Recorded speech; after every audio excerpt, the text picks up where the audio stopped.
Sementara itu, putusan ringan hakim atas Harvey Muiz dalam kasus korupsi timah menuai kritik. Publik menilai vonis ringan Harvey mencederai keadilan. Terlebih kerugian negara akibat kasus ini sangat besar, yaitu 300 triliun rupiah. Kepada terdakwa dengan pidana penjara selama 6 tahun dan 6 bulan dan denda sebesar 1 miliar rupiah dengan ketentuan apabila denda tersebut tidak dibayar akan diganti dengan pidana kurungan selama berapa tadi? 2 tahun. Bukan yang ini. Ya, 6 ya. Selama 6 bulan. Harvey dinyatakan bersalah dalam kasus korupsi timah yang merugikan negara 300 triliun rupiah. Vonis Harvey Muiz 6 tahun 6 bulan penjara, lebih ringan dari tuntutan jaksa 12 tahun penjara. Dalam pertimbangan hakim, Harvey divonis ringan karena sopan dan sudah berkeluarga. Jatuhkan pidana terdakwa, maka perlu dipertimbangkan terlebih dahulu keadaan yang memberatkan dan yang meringankan. Keadaan yang memberatkan, perbuatan terdakwa dilakukan saat negara sedang giat-giatnya melakukan pemberantasan terhadap korupsi.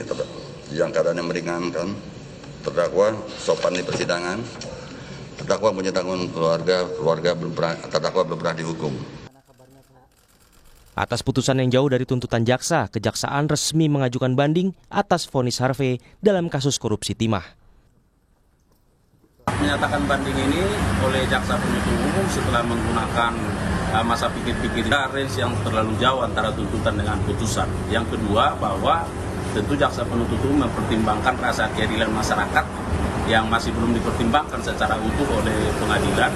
Dan yang ketiga, terkait dengan unsur kerugian keuangan negara. Kita tahu bahwa di sana ada kerugian lingkungan sehingga kerugian keuangan negara yang masih sangat besar, ya 300 triliun. Kritik pun bermunculan atas vonis ringan Harvey Muiz. Menko Polhukam 2019-2024 Mahfud MD menilai vonis yang diterima Harvey Muiz menusuk rasa keadilan masyarakat.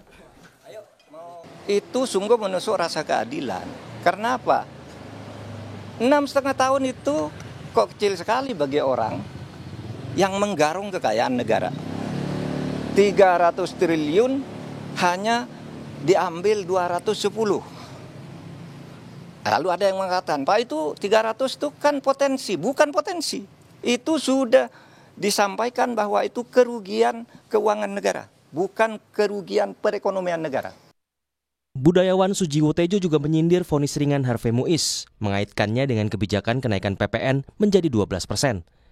Di laman akun Instagramnya, Sujiwo berkelakar jika vonis tersebut sudah adil jika dihitung berdasarkan persentase PPN.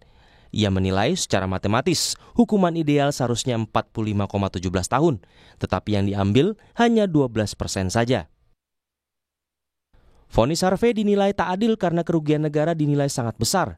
Padahal ada kasus-kasus korupsi lain yang nilai kerugian negara lebih rendah, tetapi vonis yang diterima terdakwa lebih tinggi dari Harvey Muiz. Seperti kasus korupsi pengelolaan dana PT Asuransi Jiwasraya dan PT Asabri, terdakwa Beni Cokro divonis seumur hidup. Kerugian negara diperkirakan 22 triliun rupiah. Kasus lainnya korupsi emas Antam dengan terdakwa Budi Said. Ia divonis 15 tahun penjara karena dinilai merugikan negara sebesar 1 triliun rupiah. Contoh lainnya, mantan Menkominfo Johnny G. Plate yang divonis 15 tahun penjara dalam kasus korupsi menara BTS 4G.